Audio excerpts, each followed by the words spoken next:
Yay, it's April, and welcome back to Low Power Mode with Breezy. We've got a juicy episode today, as you would expect, so strap in. I got an excess of black bile, high irascibility, contemplating checking myself into facility, mental ability clearly affected, deep in the dumps, down and dejected. I've been in low power mode, in low power mode, been in low power mode all year. Think it's time to switch it up to high gear. I've been in low. I've been in low power mode all year. Think it's time to switch it up to high gear. Whew, okay, so I hope everyone had a good week last week. Mine got kind of busy out of nowhere, so this is going to be another week where you're getting two. And we will talk about the slap heard around the world, but we got to talk about Beyonce's performance first. So let's kick it off with some music. Music.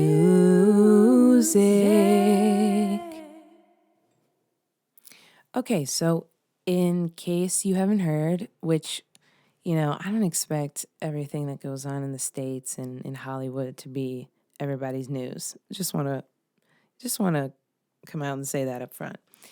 But we did have it's award show season. Normally it's earlier, but because of Corona, they have delayed it. And so we had the Oscars last Sunday and we had the Grammys this past Sunday. So myself, I think it's interesting to discover and explore new things. And as I said with the Oscars, I saw some of the nominees and stuff like that, and that drove me to check out some different projects. So this is the part of the Oscars and the Grammys that I like.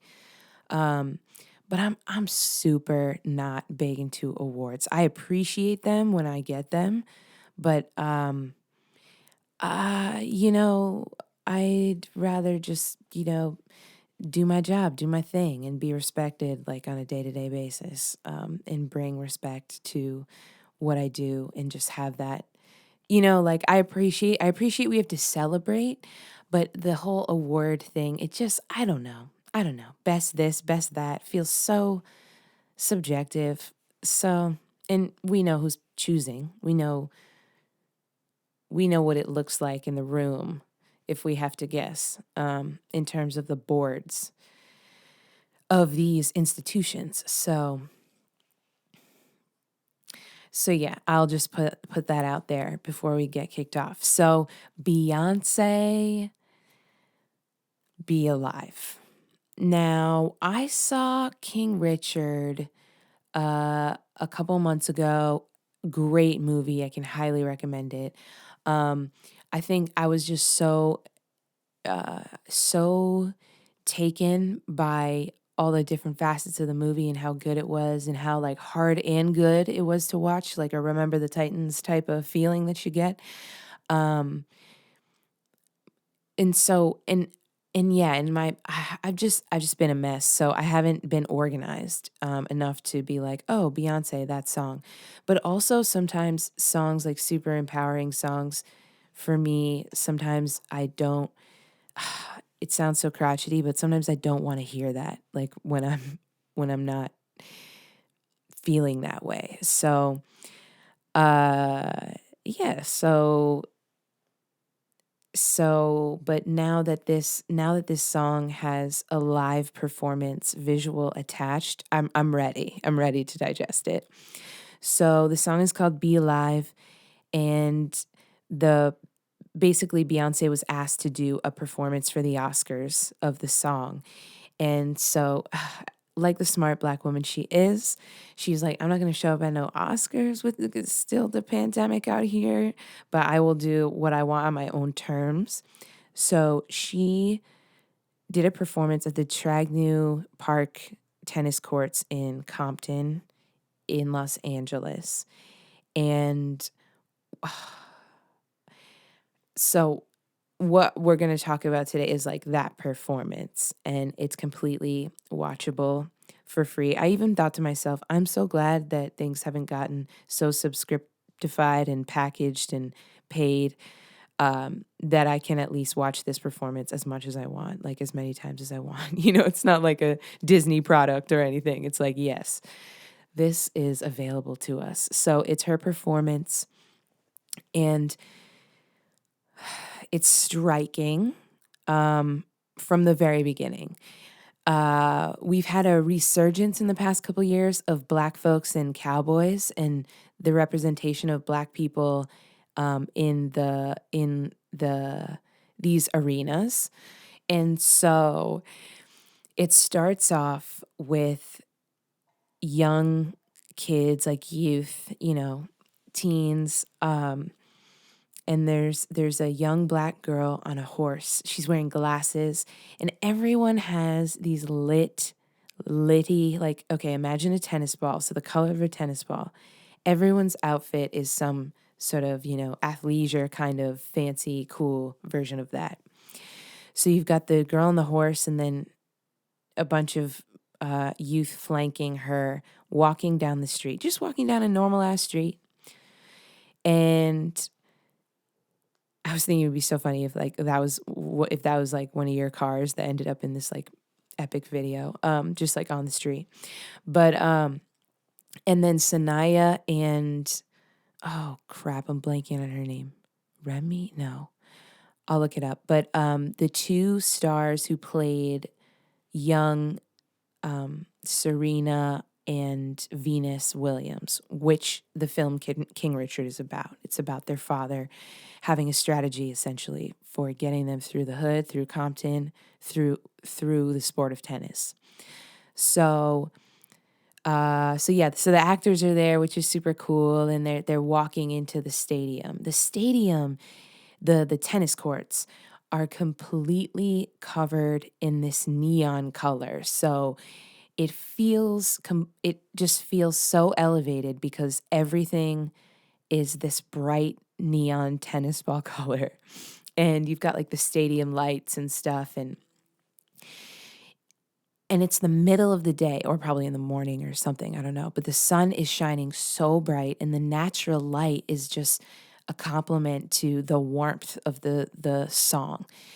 And so you go in there, you've got these kids, leading us. And also, this is actually like Compton Cowboys Junior Equestrians, who are the kids like bringing us in. So good for Beyonce, in terms of working with the community and lifting up young Black folks. This is about King Richard. This is about Compton and Serena and Venus. So, and she's standing, so the camera then goes on her. We've definitely got like some sort of drone-ass camera because it's like skimming along the nets. You see her, and then it coming above, rising up, and you see Beyonce is just standing there looking all gorgeous in this beautiful neon gown with this big slit and this like that thigh thing that women get when they get married and they put the thigh thing on. She's got like a gorgeous, sparkly, silver, thick like thigh thing on. So gangsta. And so she's standing there in the neon color with this beautiful, shimmery, gorgeous purple eyeshadow. And she's like, Oscars. Addressing the Oscars. It's like, oh my God, we're going in. She's like, Oscars,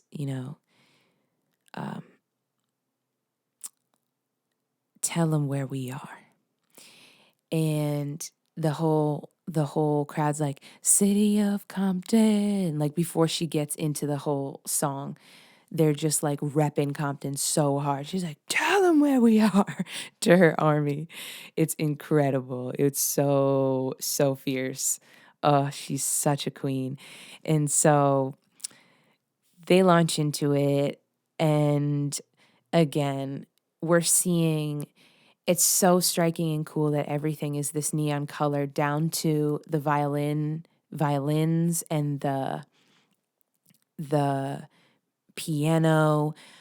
One of my favorite clips in this video is this girl with these super cool neon sunglasses is playing the harp, and the harp has rainbow strings, and it's just, it's just every single little detail is accounted for. I even noticed that they colored the piano and the violins, but they didn't change the color of any of like the gold or silver instruments. They're like, so like the trumpets and some of the horns, they are their natural color, but they just colored like those wood. I don't know. For me, if I think about the color of a violin and how that would have intersected with like the color theme going on, it's just these little details. And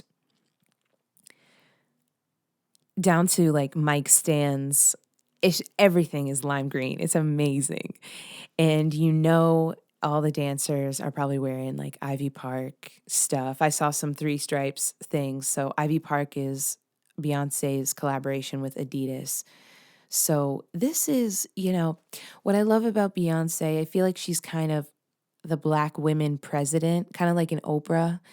And it's like, yes, she is benefiting from capitalism. Like it's like clear, like, okay, you are like a rich Black woman, but she is building something. She has built so much. Parkwood Entertainment, Ivy Park, clothing line. She's got all this background production stuff that she's doing so that she's leaving such a legacy with her work. It's hard for me to talk about and not get too attached to. And I had this friend who was not a fan of Beyonce, and since it's funny, since she's like over the past few years, she came around, but she'd be like, no, I don't like Beyonce. And I'd be like, let's just not talk about it then. Like, it was like a Trump level issue for me, because it's like, if you can't understand like one of our hardest working, most impressive, I was looking up today, Beyonce's 40, right? She's been active since 1997. That means for 25 years, she's been at it. It feels like she's been at it for 57 years. So the fact that she's accomplished what she's accomplished in 25 years, like, I understand 25 years that's a career. That's a proper career, but don't try to talk to me about Beyonce. Don't talk no mess on Beyonce. So she shouts to her army, tell them where we are. We have the city of Compton moment. And then she just goes in. And man, this song is so great. She collaborated with, what does he go by? Dixon. Dixon is his artist name. I think his full name is Darius Scott Dixon. And he's collaborated with Chance the Rapper and Vic Mensa for songwriting. And so Beyonce was like, I choose you, because that's the way that works. And they had like quick turnaround for this song. They wrote it. I love the lines, these potholes. Oh my God. So funny. The path was never paved with gold. We fought and built this on our own. Simple, yet effective. Using everyday language to describe something so deep and nuanced, the Black experience. This path was never paved with gold.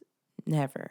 But we fight and build things. It's like, it's exactly what she's done. It's exactly what the Williams sisters and Compton families and Black families and families of color and marginalized folks and people around the world are doing every day.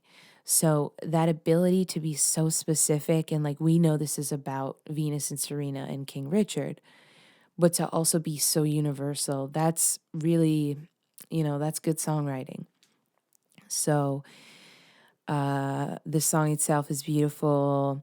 The camera work. I mean, I really, I just live for a well put together live performance. I laugh to think about my younger self who loved studio versions of songs and like wasn't about the live versions. But I think now that we have this visual component and now that the artist can speak through their makeup, through their what they're wearing, through the colors that they use, like it's very, I think it's like bringing music to a 4D, 3D, 4D, 5D, 5G, 5 whatever level for me. And so yeah, this if you got the song and the visuals and it all just melds together perfectly like a well-cooked, stew, then feed it to me. So, is there anything else that I want to say about the Queen? Ugh, I don't know. The song represents such black pride and such of a sense of like positivity around family. And I think for me, like coming from, dysfunctional family, it's so and yeah, like just brokenness in the family. It's really nice to get that big warm Beyonce hug, because she has great. Oh my God, I almost forgot to talk about the most key element of the video. Shame. She has the most incredible relationships with her family. Now, Jay-Z, I don't really even care about her relationship with Jay-Z, even though she, seems to be doing well there. But her children, her mother, the legacy, her sisters, it's Kelly, it's Michelle. I was gonna make the Latavia joke, but she's just, it's so cool. It's so cool that she shares with us all of the beauty of her life and those things. Not all of us have big loving families that generate happiness for themselves, and she really does, and she gives it to us. So the most amazing part of this video, I didn't even realize, because I don't know, I was just enthralled with other aspects of the video. But we have been graced with the presence of Blue, who, when I first saw her in the video, I saw her underneath her mom, flanked by, the girls, the Sanaya and Rumi. Oh God, I'm gonna get it wrong every time. Flanked by the girls and the dancers. It's Blue Ivy with those badass shades, just looking so put together. But then in my like most recent watches of the video, she comes in pumping. It's like a split second that we get, and you see her do this choreography, this moment of the choreography, and it's like the command, the swagger. She looks like she's not trying, she looks like she's breathing. It's so badass. Like, it's so exciting to see, because you're just like, this little girl wants to be there. She wants to be there. It's not like Beyonce is trying to get her to, like train as a vocalist in between, dinner and bedtime or whatever. It's really beautiful to see. So, legacy, family, Black women, celebrating Venus and Serena. It's big. It's a big point of pride for me, and I think for many Black women and Black people in the States and all over the world. So definitely go check out this video. I will drop it in the show notes so it's easy to find. And I might throw in this other video. It's just like a minute video, but it shows the dancers rehearsing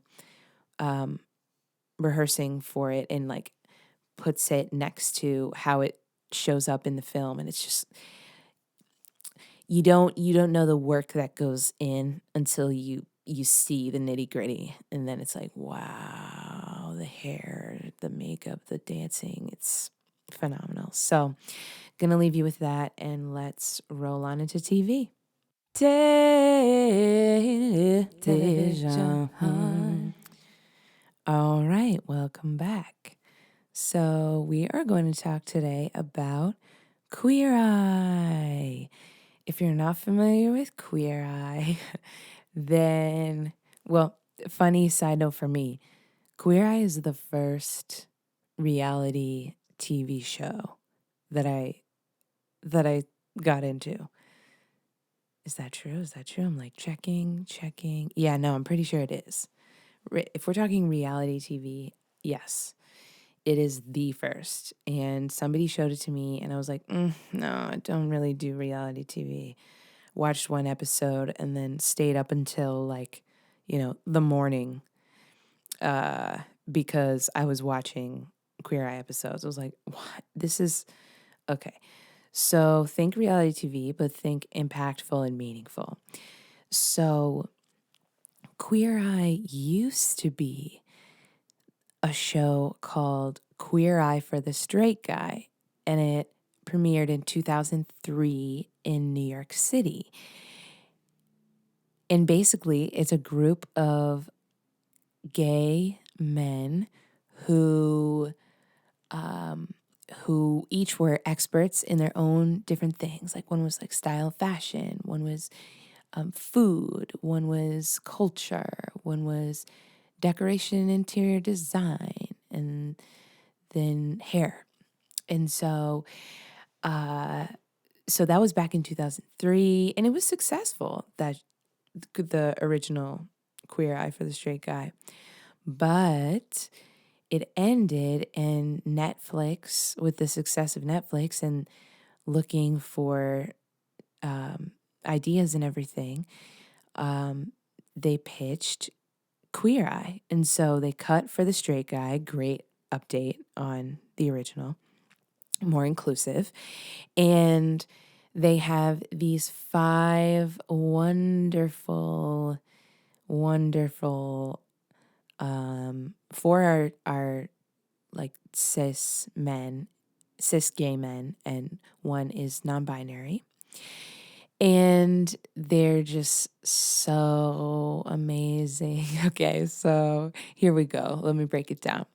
You have, let me look at my list. So you have Tan France, who is a style expert, and also just one of the more emotional of the group, like just so sensitive. And I mean, they're all so sensitive and perceptive, but Tan is just, he cries a lot. It's really cute. And I think it's important for us to see men crying on TV, not like right after a trauma, like happy tears or like, emotional tears.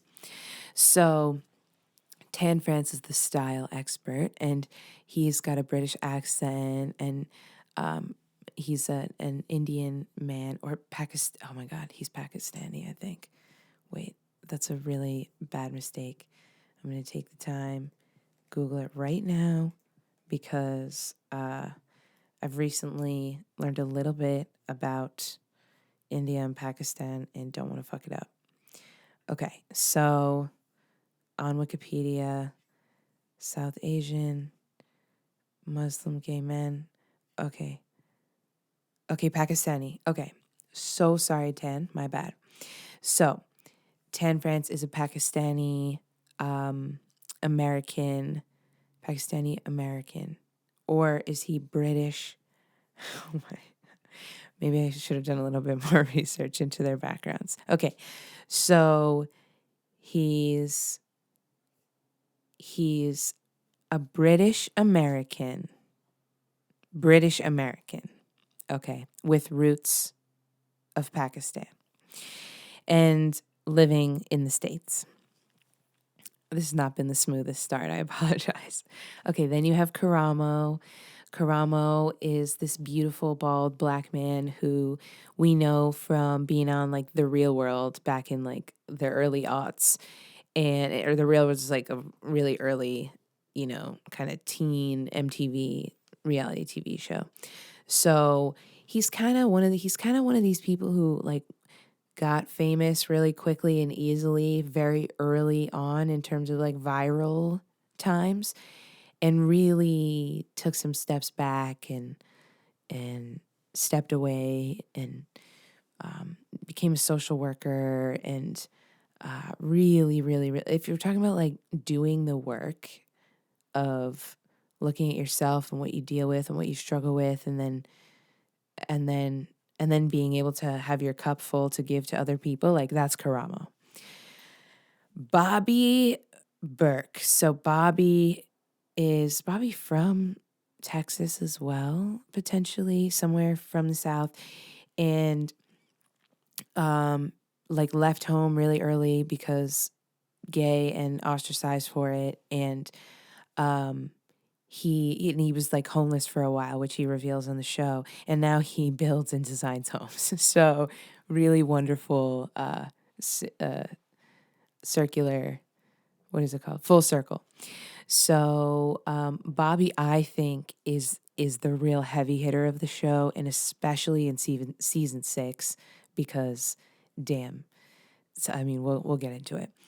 Anthony Porowski. So Anthony is Polish Canadian, or maybe he just is Canadian with Polish roots. And he's the food expert, and he's just dog lover. I think he described himself as pathologically dependent on this last season.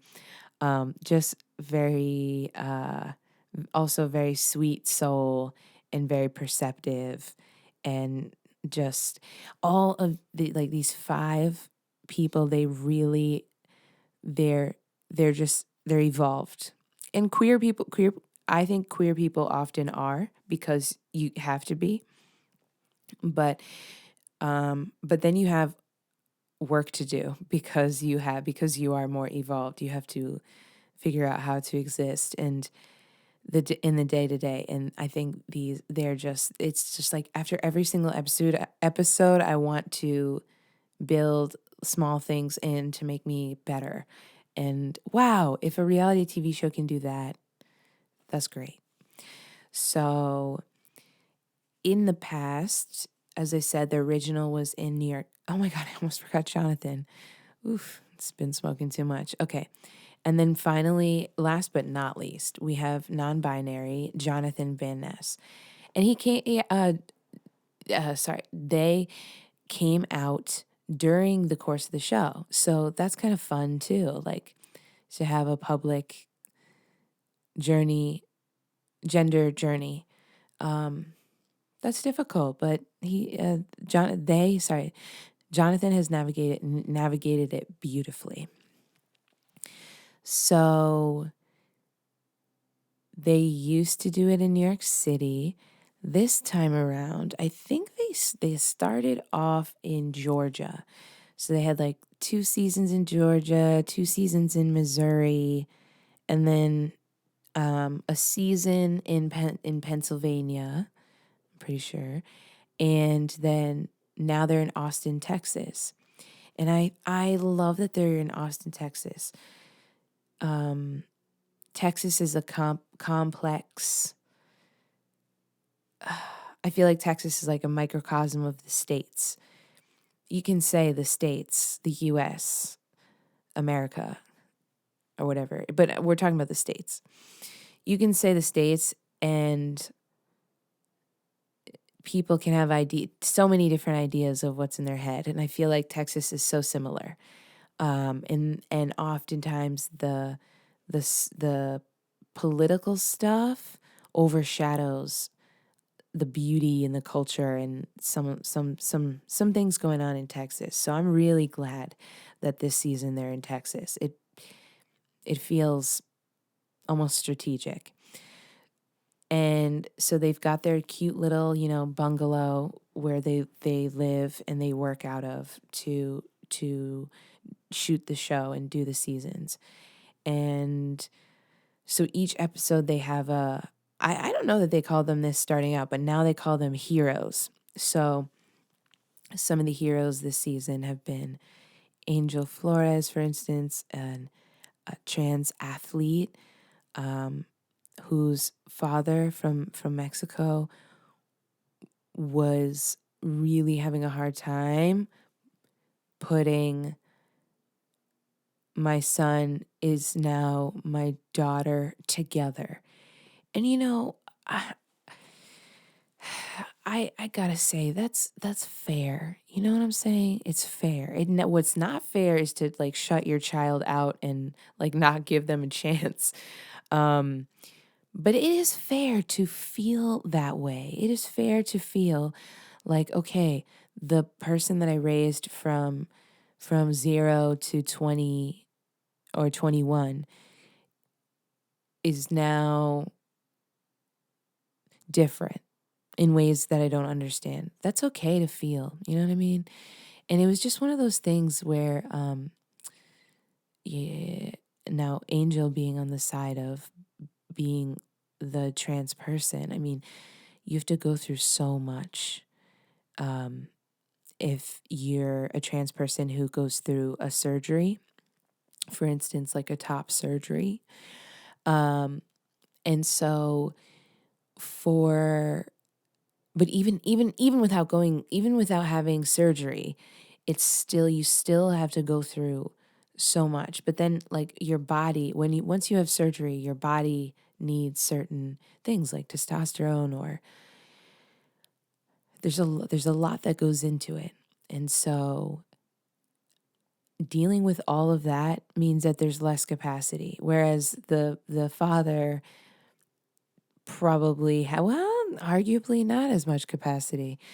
Anyway, what the Fab Five, which is what they were called originally and what they're called now, the Fab Five come in.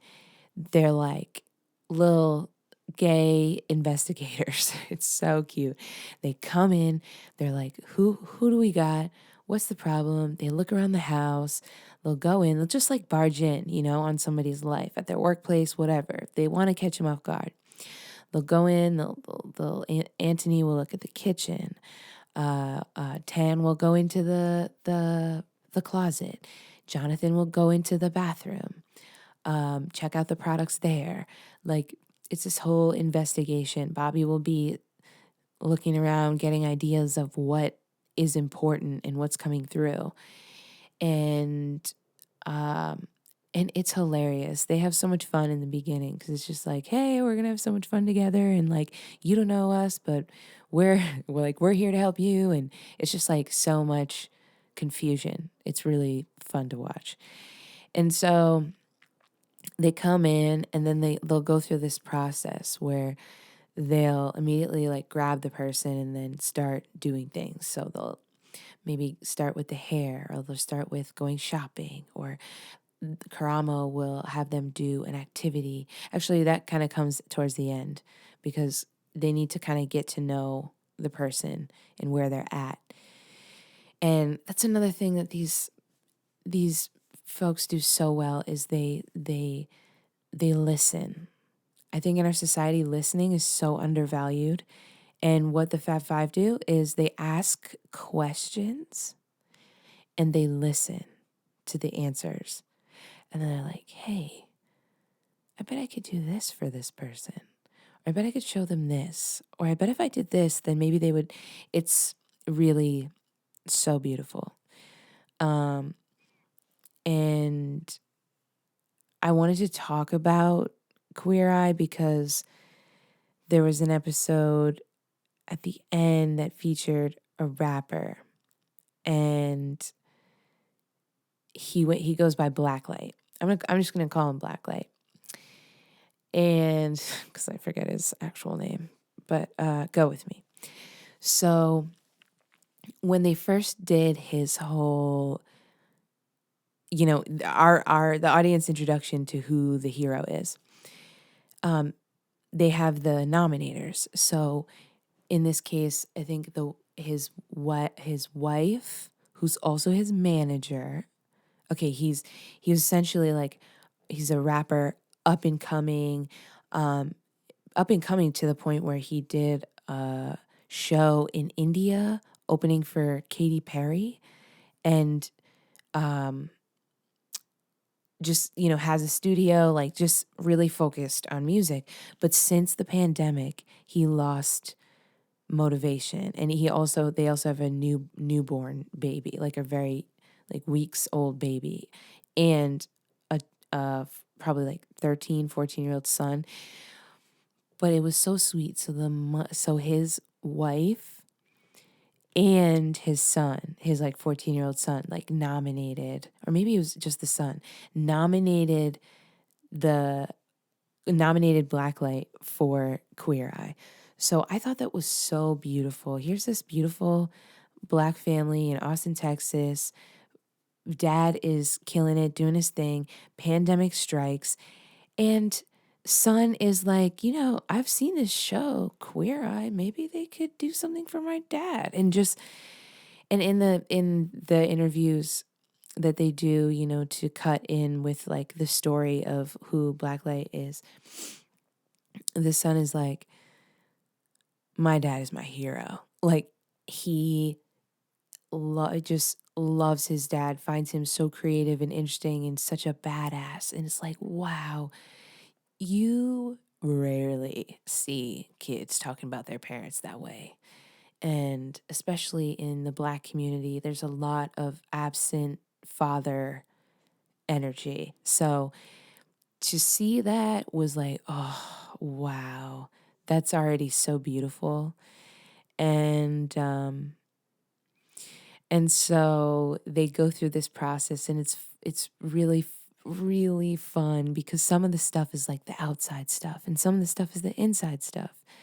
No matter if they're doing outside stuff or inside stuff, the Fab Five are always kind of poking and looking at like, what are you repressing? What are you ashamed of? What are these kind of things that people don't want to talk about, because when you start to let that out and let it go, then it's life changing. For instance, if you don't feel comfortable wearing a skirt because you don't like your legs, and Tan France, this beautifully dressed, short Pakistani man, sorry, British no, I should just say, oh God, I have such a hard time identifying people these days. I try to do my best, but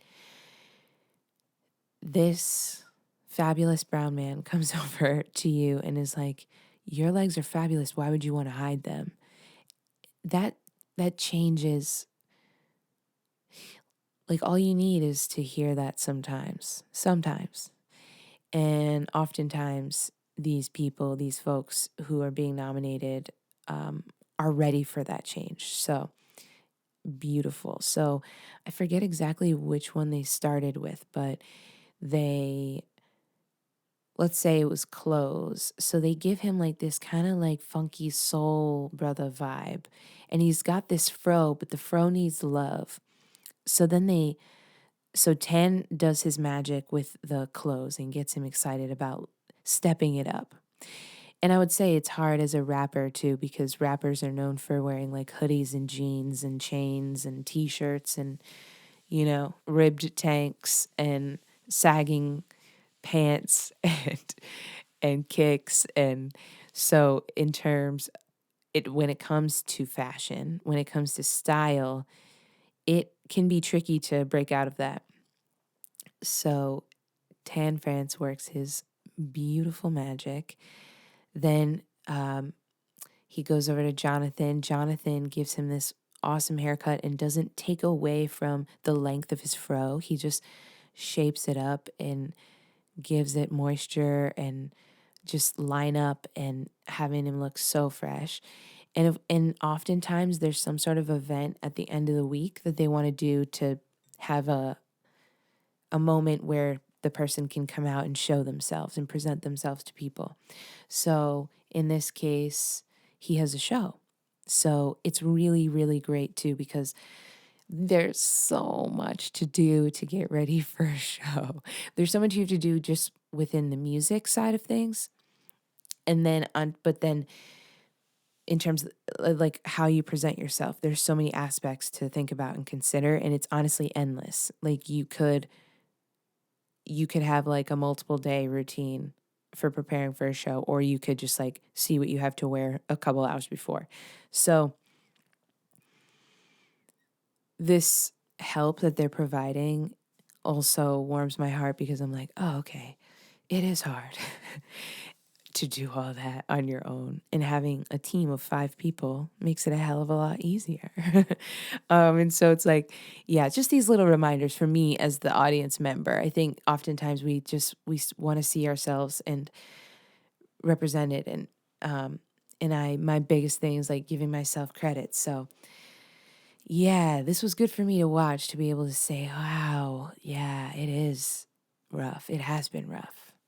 You can know it, but to see it reflected in someone else is powerful. So let's see, we did style, we did hair. For the activity, what did they do for the activity? For the activity, Karamo. Oh, yes, for the activity. This was the best part. I don't know why I keep blanking on the best parts of things today. It's probably because I'm like, no, I want to save it, and then I'll forget it. Karamo lined up a photo shoot, a press photo shoot for Blacklight. This is so incredible and also synchronous for me because I'm about to have a photo shoot this Sunday, and it's like my first press photo shoot in the States, and like, my first presentation of myself as like a non-binary, you know, rapper and producer and artist. So it's a big deal. And they got him in the clothes, they got his hair all shaped up, and then they brought him to the press photo shoot. So that was so cool. They took photos, and it was very interesting. He was so closed up, closed off. And I think we've all been there as artists where it's just like sometimes you don't feel yourself and you don't want to perform. This doesn't mean you don't love it. It's just the type of day you're having. And he had shut down when it came to music and having a mental pathway to success through music, which is what he loves, but he wants to be there for the baby, wants to, talking himself out of it, even though his wife is his manager. So there's also pressure within the family. Like, our income is relying on you and your ability to do this. Oof. That's something I have not experienced, and that's got to be so hard. So it was really great to see Karamo pushing him. Basically, they stopped everything. They're like, rap a verse. So he starts rapping, and then they start getting great pics. They start shooting. Then he stops him. He's like, that's the type of energy we need right now. And then he starts to get it, and then he's like mouthing the words to himself, but he's doing like, he's giving more for the photographer to work with. And oh, wow, it's so funny. It's so funny. Like, you can have that and then it can go away. Like, you can feel like it's taken away from you until someone is like, hey, just walk over here with me into the light, like just a little bit more out of your comfort zone. And bam, you're there, you're back. So that was really, wow. That was really great. And then, so the son is super into cooking. So he wants to be a chef, like it's known in the family. And also he started to cook meals. Like, once he started making breakfast, then he started doing this and that. And now he's like cooking for the family, which is a huge help because mom has little baby son and, another son and husband to, to be able to provide for while husband is out doing, not out, like in the studio essentially. So it's really beautiful if you break down traditional roles and you think, well, if the son can cook, then have the son have dad in the studio and have son cooking. and mom can take care of baby. It's just like, wow.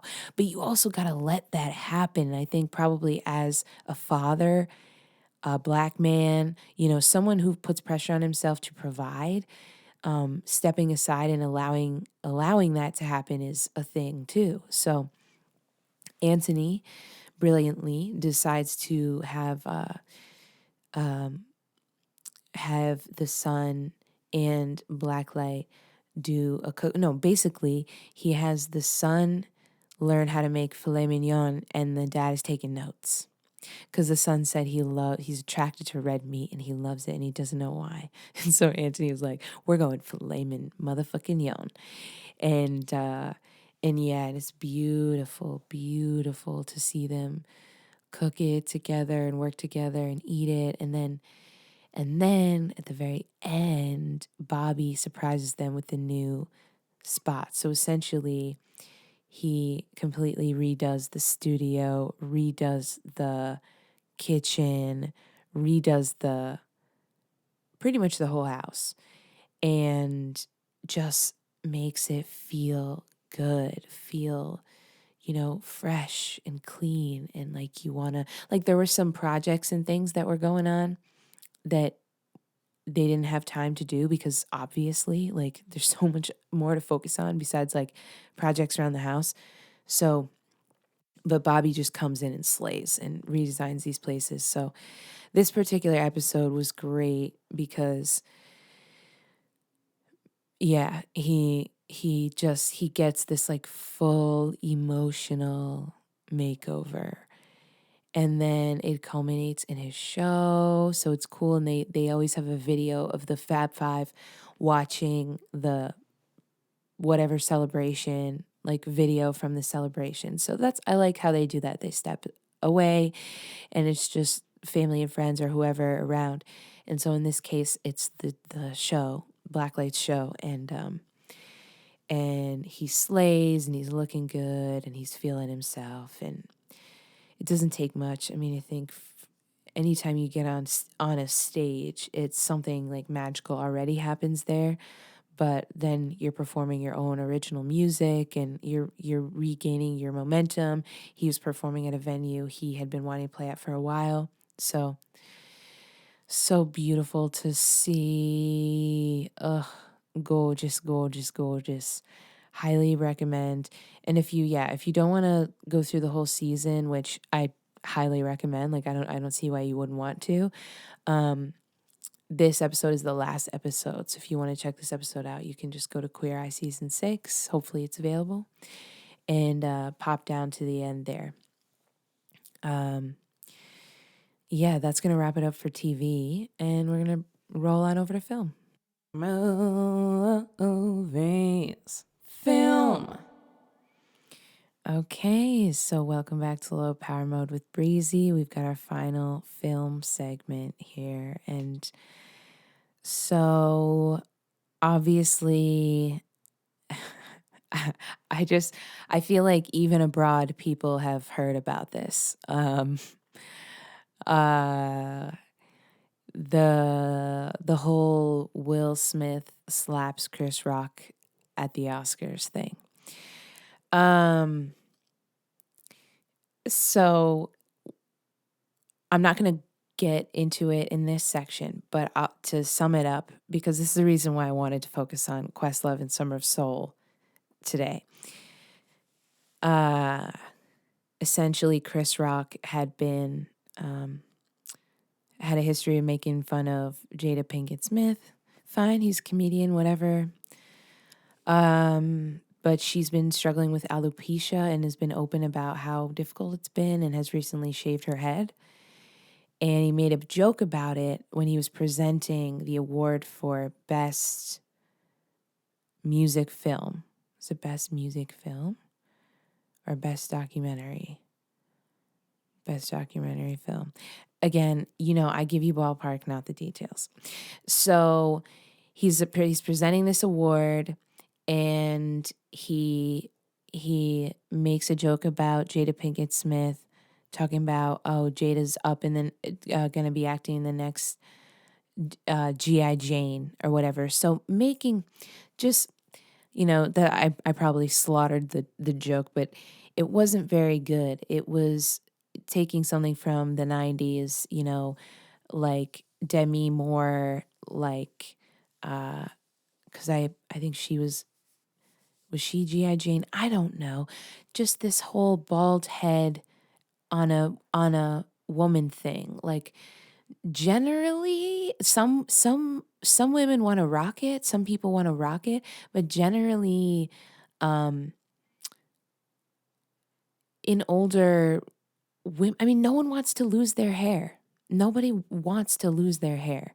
So, and Chris Rock, okay, we're not going to get into it, but so Chris Rock made this joke and it was cringy because the audience did not laugh. Everyone was like, oh, and Jada was very clearly displeased. And Chris Rock was like, come on, that's not funny. He was like, it was uncomfortable. And Will Smith kind of was giggling to himself, clearly a defense mechanism because he's seething. And he walks up on stage and, like, I want to say like slapboxed Chris Rock, because he didn't punch him and he didn't just like, he didn't bitch slap him. It was very much like there was like a back, there was like some, like there was the force going forward and then there was a lot of force coming backward as well. So it was like a real boomerang of slap. And it was shocking. So shocking, that's why we're all talking about it. But without getting into that, what it took away from was this moment, because they cut the audio. And so at first everyone thought it was a joke. Then once they cut that audio, some crazy shit's going down. And Will Smith is like back in his seat, but screaming, keep my wife's name out your mouth. And so it's very easy to see that without the audio. So Chris Rock is like stunned, doesn't really know what to do. And this is all while he's just, all he was supposed to do was read what was on the teleprompter and give the manager, give Questlove his flowers. And instead, he provoked Will Smith and Jada Pinkett Smith, and what happened. So today for film, I wanted to focus on newly Academy Award winning project of Questlove, the drummer of the band The Roots. And the project is called Summer of Soul. So, first of all, congrats to Questlove. It's really cool because I remember in the house growing up, or at some point we had Questlove's book, Creative Quest, and it's all about creativity and how to implement that into your process and workflow and stuff like this. So he's always been so giving and generous in his success, and in terms of leaving tools for people. And this project was a real manifestation of, I'm sure, a lot of what he was thinking, a lot of what he put into the book. His process. It wasn't like, okay, now Questlove's directing films. It's like, no, Questlove's doing what he always does. And he happened to find this footage. So the story is, if you haven't seen Summer of Soul, I'm going to plug it like shamelessly throughout. I'm going to need some water, actually. Hold on one second.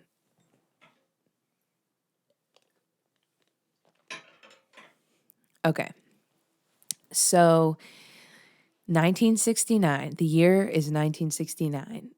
And this is the same summer as Woodstock.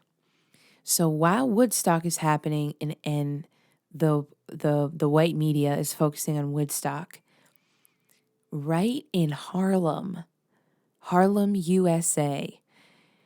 They are throwing down on not Summer of Soul. It was called the, oh geez, this is something I probably should have written down. Cultural something concert. Butchering. But picture a park in Harlem, a beautiful park in Harlem with like a super colorful 70s kind of background and a huge stage with a lot of movement ability. And they did a free 6-weekend concert series. This like cultural Harlem, oh God, I'll look it up in a second, but I'm too excited to talk about the project. So 6 weekends with crazy lineups. I mean, this okay, don't go into the details, still stay zoomed out. So Questlove happened to stumble upon the footage of this summer concert series from 1969 of these Black artists who performed in Harlem. And what was wild was that they filmed it. They weren't supposed to, and they had no budget to film it, okay? But they filmed it. It was this one white guy, I think, who had a vision. He was like, this is going down, this is historic, we got to film it. So they made sure to get all this footage, right? They film all 6 weekends. Everything's on tape. And at the end of it, he tries to sell it. No one would buy it. Everyone was invested in Woodstock. No one at the networks wanted anything Black. And he was trying to sell it as the Black Woodstock, and still no one had any interest.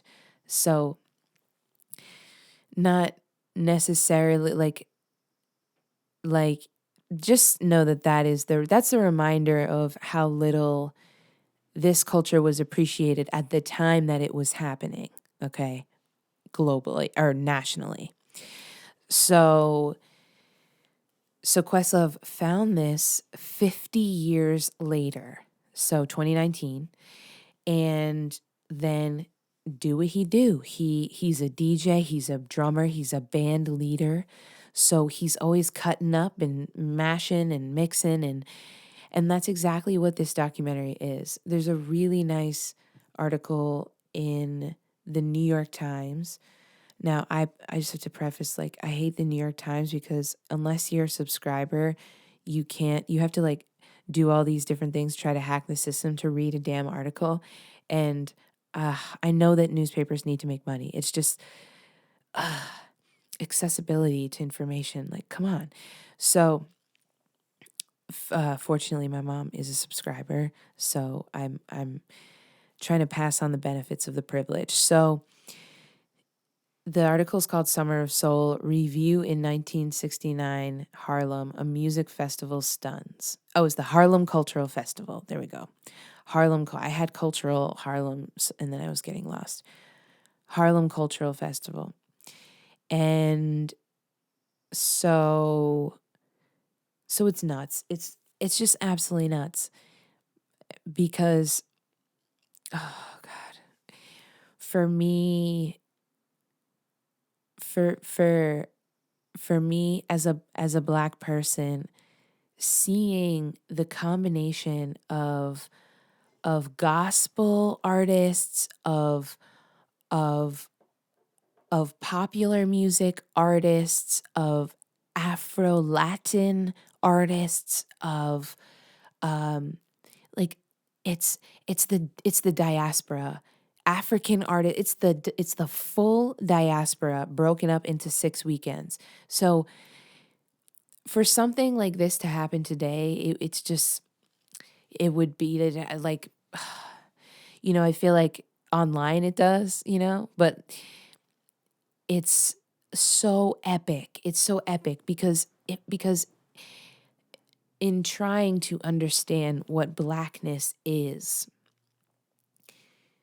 you almost need all of these artists in order to fully define what Blackness is. Because it's not restricted to this country. It's not restricted by language.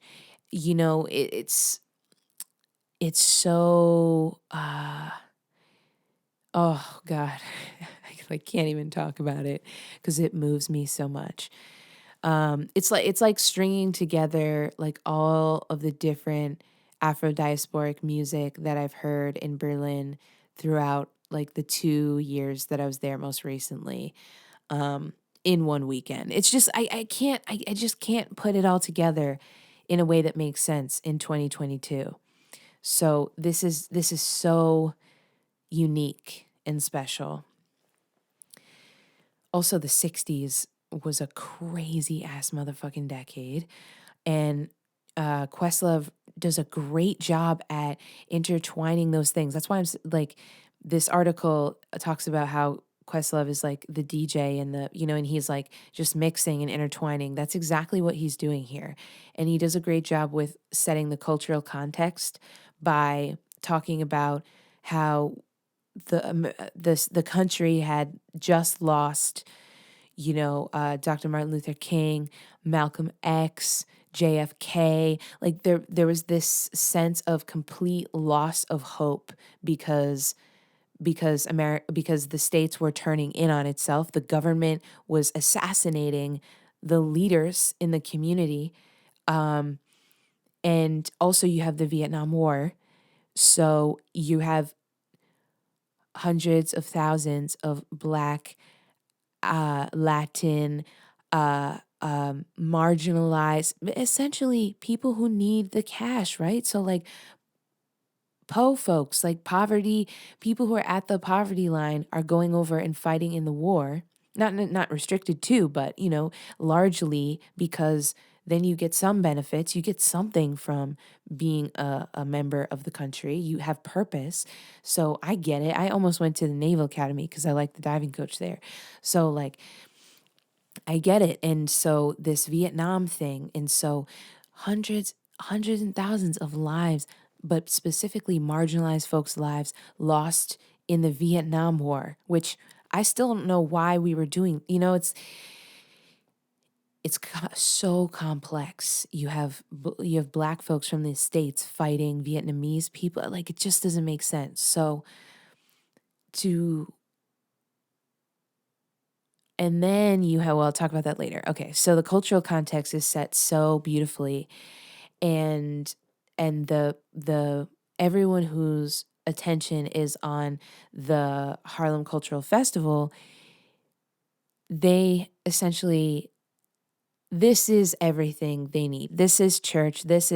And I think for all of us, like I think everyone who's in this country could put this on and relate to it in some way, shape, or form. Like I'm talking every single person in this country, no matter what your race, creed, all that shit. Like it's just an artifact. If there's like a audiovisual museum, then like this goes in there.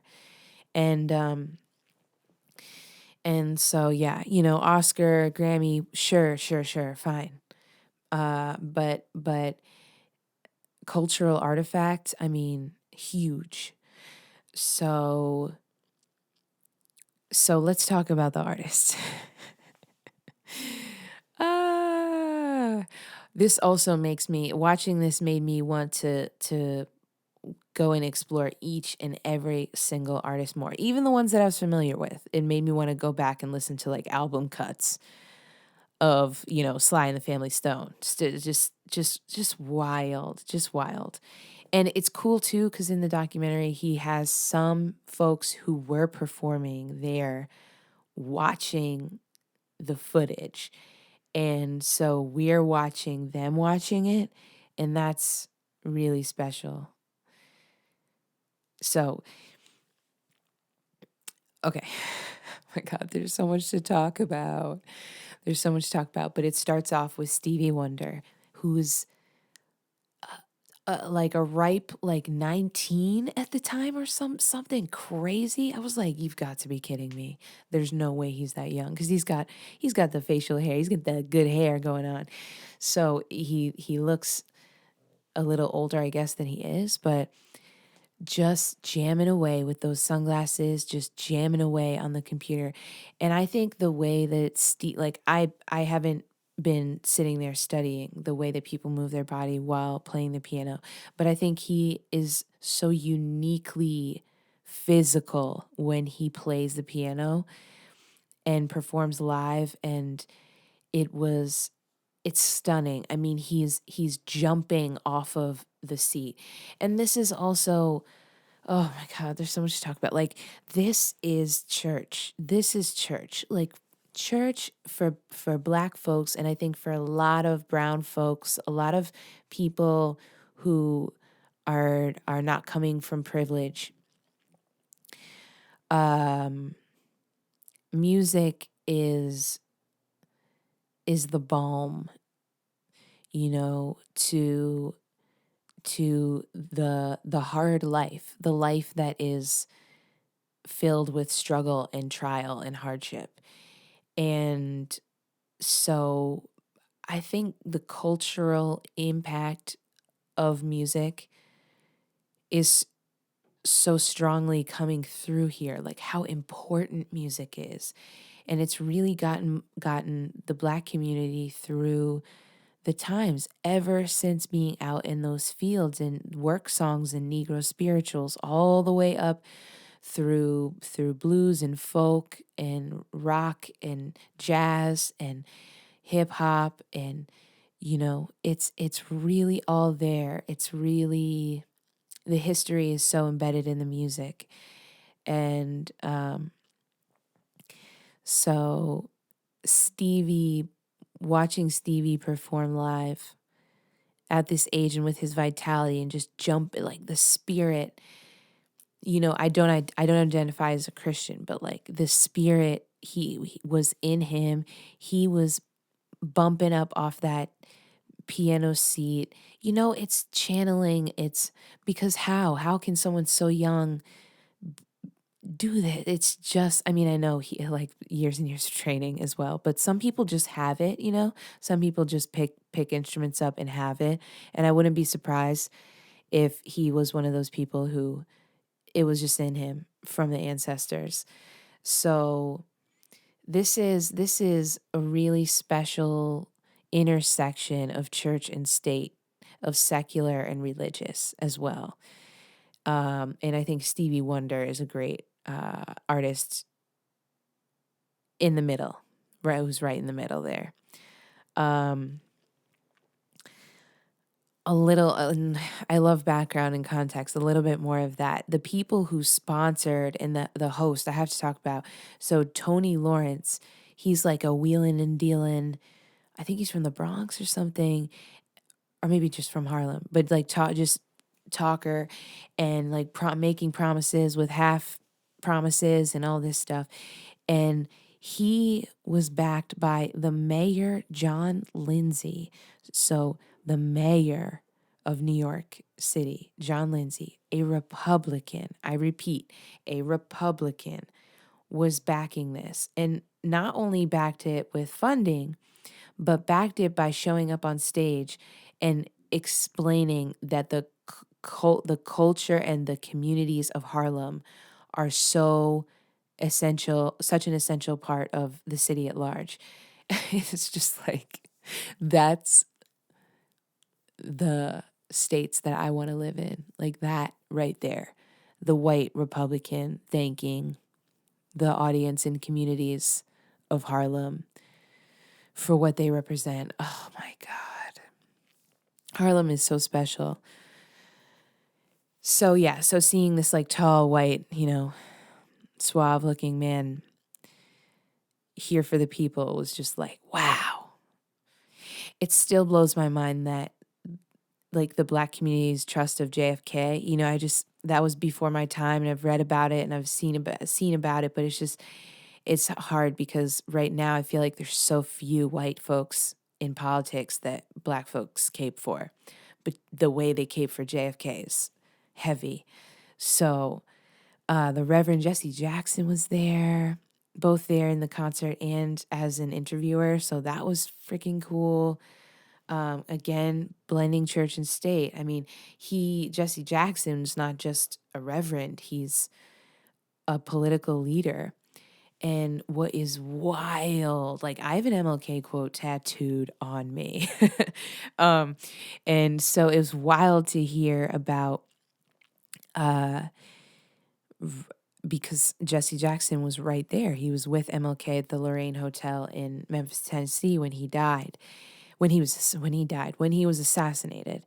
And so to hear him talk about and tell the story of Dr. MLK's last words, who were to Ben Branch, who I didn't know, and have him retell that. And Questlove's just giving it to us.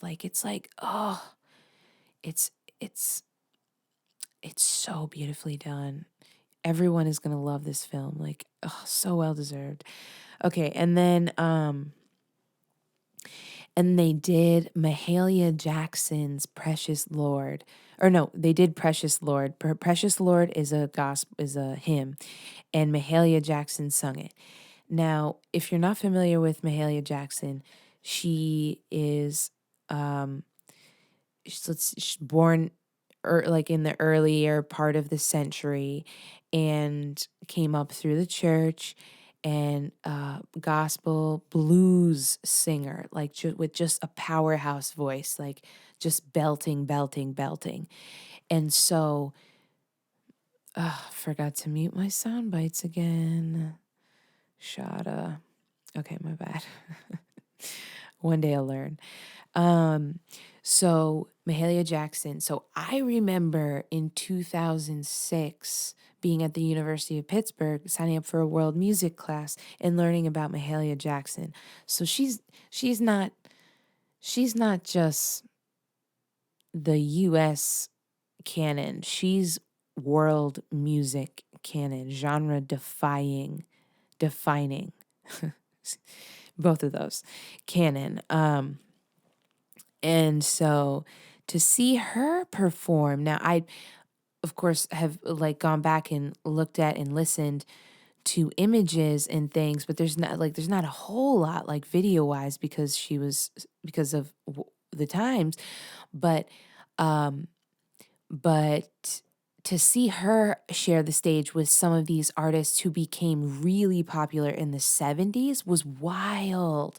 It was wild. It was like the generations and the that intergenerational passing of the mic. And there's this incredible moment where Mahalia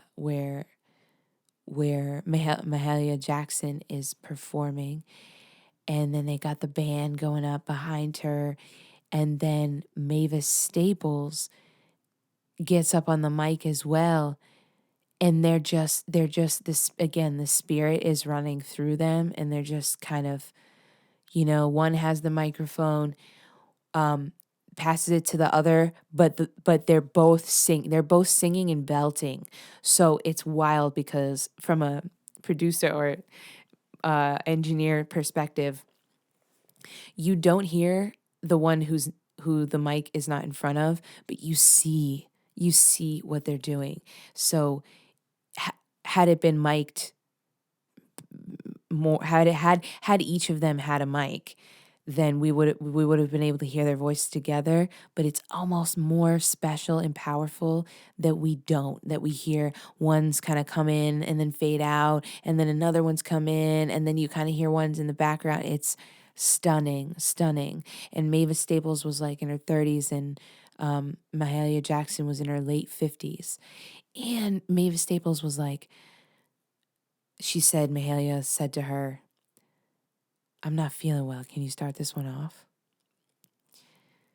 So all that, and she's not even feeling well. I mean, her health is declining. it's just, this is where I feel so connected. So I absolutely am filled. My cup is filled by this performance and by the representation of these two incredibly powerful women in music and in culture sharing a microphone, sharing one microphone.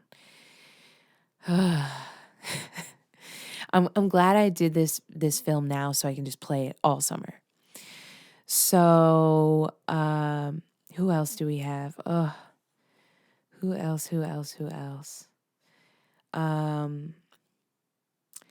Okay, another point, because I just can't talk about everyone. We'll be here all day. But I have to also mention, I have to also mention Marilyn McCoo of Fifth Dimension.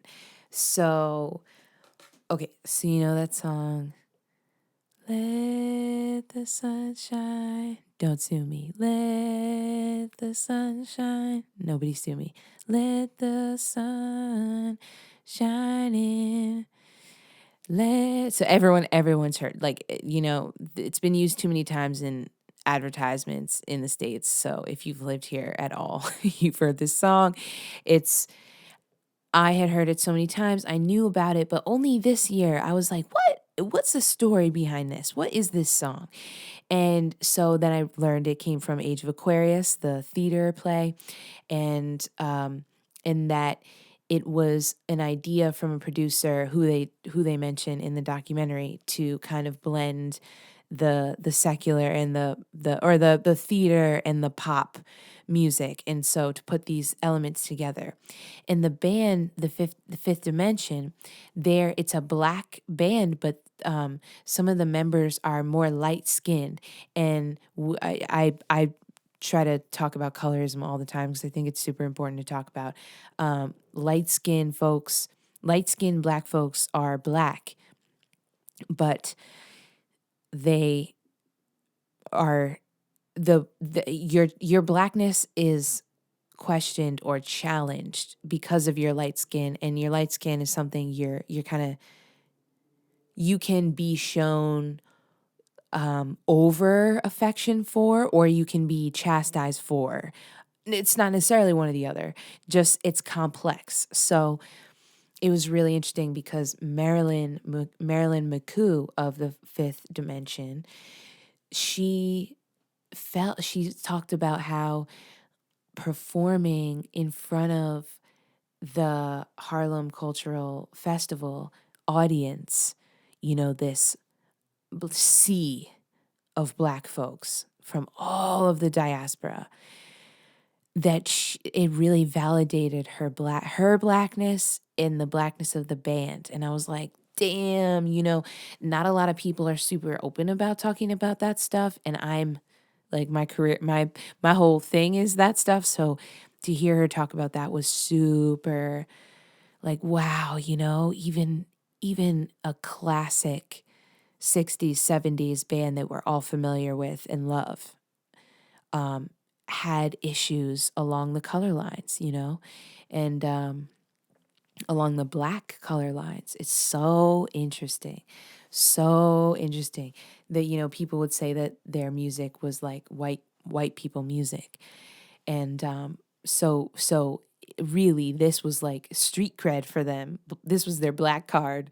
This was like, no. We performed at the Harlem Cultural Festival. Like, it's so cool. It's so cool. I loved that story as well. I thought that was so cool and such a joy to see members of Fifth Dimension watching themselves from 50 motherfucking years ago. It's wild. Another thing I wanted, the last thing I'll talk about, because I really could go on and on and on, and the main message here is you have to see it. You have to see it. Like, even if you have to rent it for $3 or €4 or whatever, just do it. Just do it. It's, if you like music from black people at all, you have to do it. You must. It's a call to action. It's incredible. So the last thing I want to talk about is, so they have another thing that happens in 1969, summer of 1969, is man lands on moon. And for the nation, who's sitting and watching the TV that summer, sure. But for the folks who are turning up at the Harlem Cultural Festival, they don't care. Not only do they not care, they're like, those they said they used all that money to send man to the moon when they could have redistributed that money to the folks who need it, like us.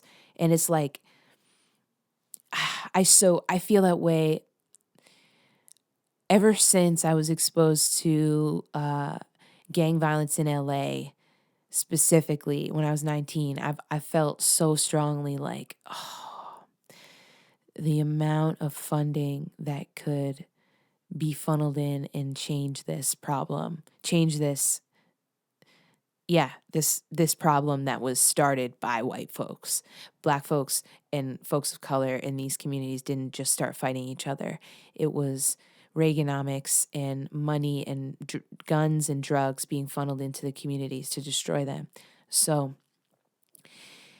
when we're talking about funding, and it just warmed my heart to see these Black folks in like fedoras and these linen, shirts being like, I don't care.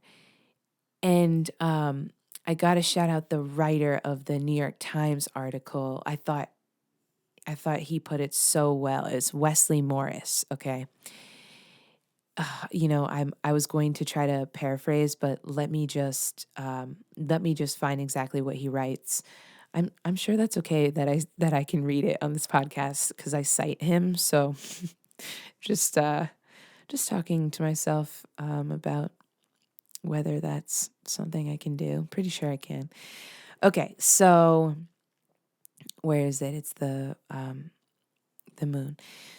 So I'm going to read this little bit to you. This festival took place the same summer that Armstrong and Aldrin walked on the moon. The movie deftly accounts for the dissonance between the two events. It's the answer to the brief, shrewd passage in Damien Chazelle's First Man that intercuts the landing with Gail Scott Heron's Whitey on the Moon. These two movies would make a searing double feature of the same moment in American progress, on the ground and up in space. Of course, it's hard not to leave this movie fully aware that, at that point in 1969, with the country convulsed by war, racism, and Richard Nixon, the power of those artists assembled in New York right then makes a firm case that Harlem was the moon.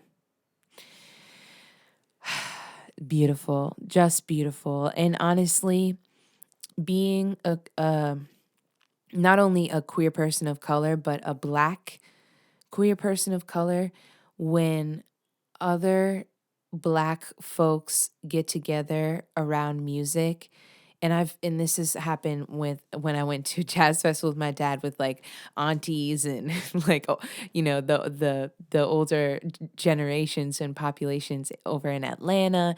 It's happened when I've been with young young people at a hip hop show. It's happened when I've been in excuse me, spaces with like 30 somethings, 40 somethings playing Afro electronic, music in Berlin. It's whenever Black people come together and there's music around, it's magic. It's our magic. And so Harlem was the moon that summer. It really was. Why do we give a fuck about another planet when our planet is right here and we're making magic? It's just, especially after what Black folks had been through in the States, to have that awareness. It was just so beautiful, so beautiful.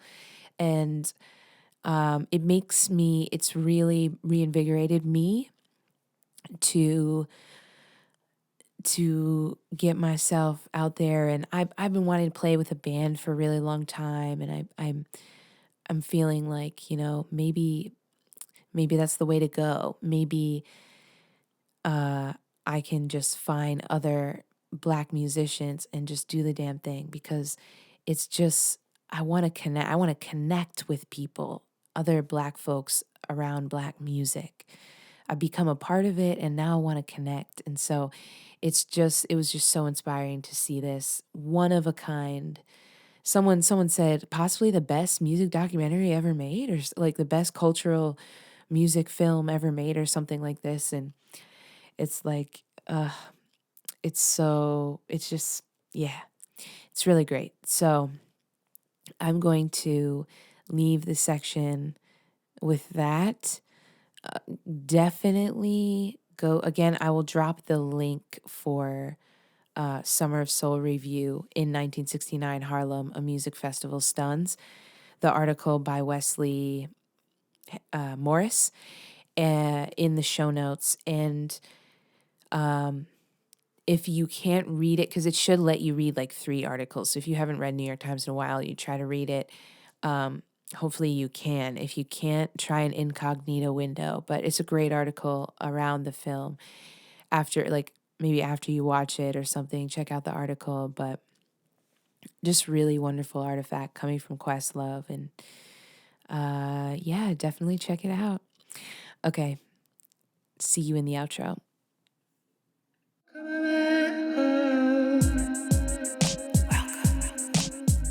Hey, listen, sometimes you gotta check in with yourself. Check in with yourself. All right, so the slap heard around the world. I already gave you the background. Now I want to give you the background on where I'm coming from around this. And I want to first credit Kid Fury and Crystal of the Reed and Jade and Kia from Getting Grown. Those 2 podcasts, I was like, I need to hear a lot of Black people talk about this. Because it really was. It was like, it makes your stomach turn for whatever reason, whether you're averse to violence, whether you're like, oh, Black man, don't be that vulnerable, like whether you're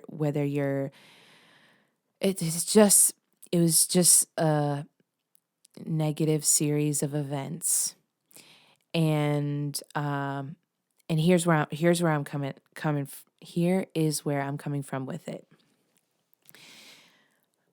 I didn't mention this when I first talked about it, but the whole Chris Rock producing Good Hair in 2009, I remember him producing that documentary about Black women hair.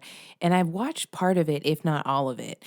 And because I do remember seeing it. And it's wild that Chris Rock, to me, has nothing more to joke about, no more like witty comedic brilliance than to pick on Jada Pinkett Smith for her hair and for her alopecia after producing a film about Black women, talking about how difficult it can be to get alopecia and lose their hair. So, like, it's just, that's like lack of excuse number 1, you know? Another thing is that I read Will Smith's book called Will, and it was really great because, Will Smith's been around in hip hop and TV and film for so long. So as someone who's into all of those things and doing all of those things, it's really cool to go back and read like the history, because his history is like our history to an extent of hip hop and of TV and movies. And so it was really cool from like an archival kind of perspective, but also it was really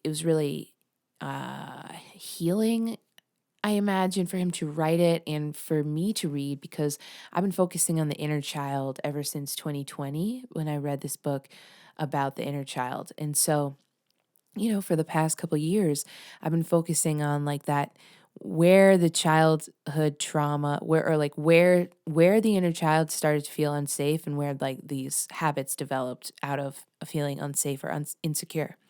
So he has a very clear moment in his childhood where his father was beating on his mom, and he didn't step in, and he felt guilty about that. Now he was 7 or like 9. He was young. So it's not like he was a grown ass adult and watched his father beat up his mother, but it's something he carried with him as a child, and he's always felt the need to protect women around him.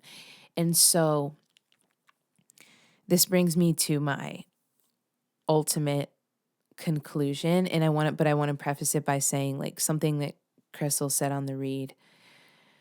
Crystal's one of my favorite Black femme voices in this country, and she's just such a fierce understander of systemic oppression and advocate for Black women and black people, and also just so sensitive and understanding like the psychological components as well. And so she said that a lot of people's assumptions are resting on the notion that Black women are not worth protecting. So, breaking down what she said, she's saying, no one out here is caping for Black women. Look at Ketanji Jackson, Judge Jackson. We don't need, the examples are superfluous. No one's out here caping for Black women. Now, when a Black woman gets embarrassed on a stage like the Oscars by someone in her community, someone who knows her well, someone who she and her husband know well and do not like because of his energy,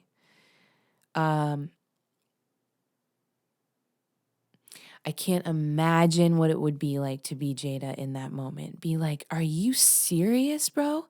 Like, we're at the Oscars and you're digging at me, and you can see it on her face. You can see it. It's right at the surface. Her disdain. It's not like it's not like a, there's reaction and reflection, and it's more of a reflection. It's more like, are you serious? You're really going to do this here? But wow, to feel that way, to feel humiliated in front of that many people, but also on that stage as the whole world is watching. I cannot imagine what it would feel like to be Jada Pinkett Smith. Money, class, fame, all that shit aside, you know what I mean? We're all people. So, okay, someone from the Black film community is, once again,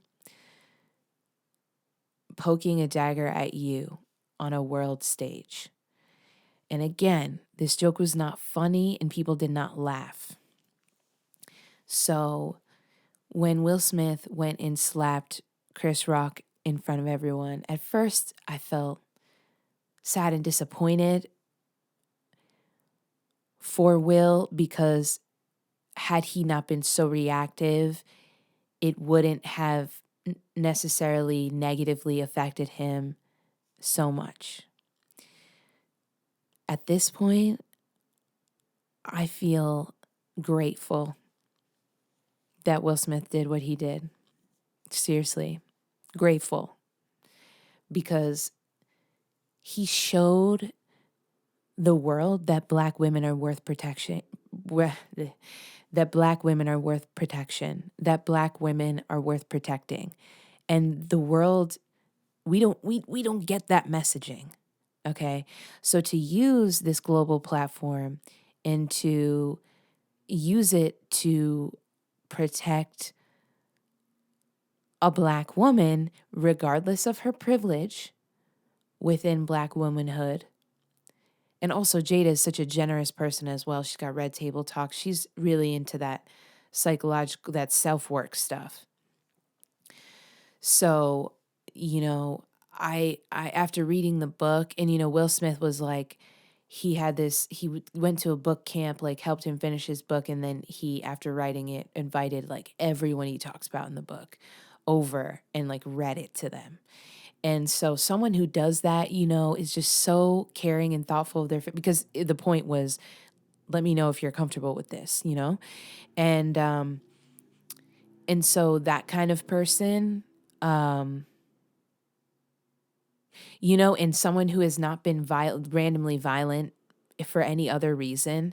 And then if we want to talk about violence, I'm just feeling the fire start to flicker. But if we want to talk about violence, what about Oscar So White? What about all the bullshit that just based off of like video games and what you see on your Instagram and TV and all that stuff, the amount of violence we see without even having to, like, you can hover over a Netflix thing and all of a sudden people are shooting each other. And it's like, okay, so I'm supposed to be mad that this Black man protected his wife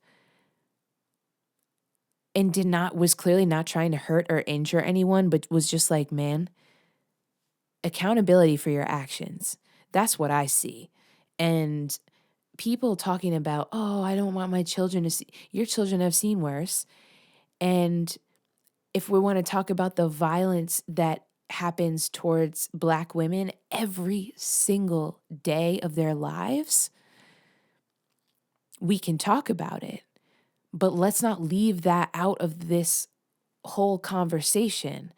We're going to shame Will Smith for protecting his wife, for giving Chris Rock a little slap on the mouth that he deserved because everyone thinks they can just talk shit about vulnerable ass Black women. No, it's fucked up. It's fucking fucked up. And I'm so glad, like, I was like at first sad that I was rooting for violence. And then I was like, no, this is not rooting for violence because Will Smith did not hurt anyone. Seriously, we all could be slapped like that. It would sting, but we'd be fine. Okay, we'd be fine. If you're over the age of 21, you're, I think Judd Apatow said he could have died. Get the fuck out of here. just leave. So, to bring it back, I think everyone needs to stop tripping. I'm not even going to get started about how the Academy and how, like, the deals or whatever are going to be dropping for Will. This is what I want to see. I want to see Will Smith lose lose white privilege, lose the privilege of Oscar level bullshit and move towards projects by smaller Black-owned production companies and go more grassroots with it. I know it's unconventional for a Hollywood star, but I think this is great. I think it's like, you did what you did, stand by your actions, and go ahead and now what you gonna do? Like, now how you gonna define your career? And hopefully hopefully everyone in the family has some nice healing moments, but we know that family's good at that. You know what I mean?